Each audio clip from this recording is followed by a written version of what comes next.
Today we are going to explore the dark and twisted story of Gilles de Rais, a French nobleman who fought alongside Joan of Arc in the Hundred Years' War, but who also became one of the most notorious and prolific serial killers of all time. Some historians even consider him to be the world's first serial killer, as he preyed on hundreds of innocent children in the 15th century. How did he get away with his crimes for so long? What motivated him to commit such atrocities? And how did he finally meet his end?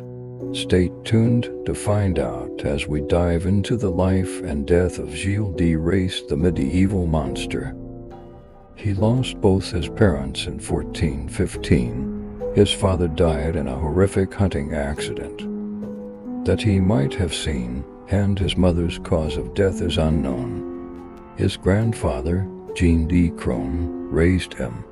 Gilles was a hot-headed and impulsive young man, but he was also a brave and talented warrior.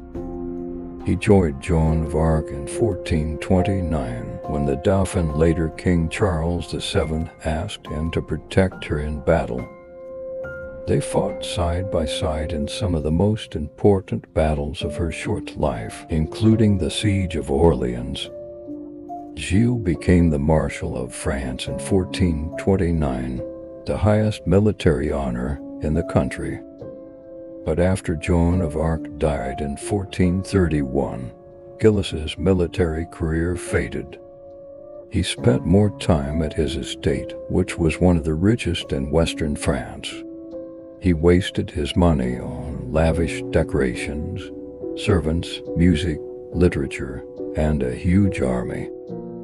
He sold his family lands to pay for his extravagant lifestyle, which angered his relatives, especially his grandfather, who gave his sword and armor to Gilles' younger brother René, and he died in 1432. Gilles became more obsessed with religion and his own salvation as he grew older. He built a chapel in 1433, which he named the Chapel of the Holy Innocents, and he hired a boys' choir to sing there. But this was a horrifying cover for his crimes because he also experimented with the occult to try to fix his financial problems, and he hired alchemists and sorcerers to help him.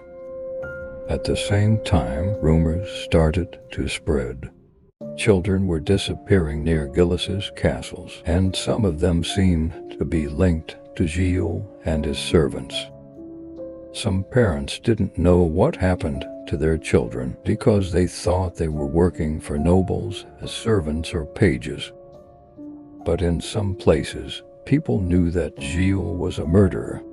During his trial, witnesses said that they saw his servants throwing away the bodies of dozens of children at one of his castles in 1437.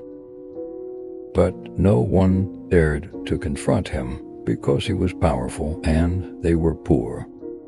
Gilles was only arrested in September 1440 when he kidnapped a priest over a different argument. He was then tried by the church and the state for heresy, sodomy, and killing more than 100 children. Thanks for watching this episode of Creepy Horror Stories. Don't forget to hit that like button and subscribe if you enjoy what you see. See you next week.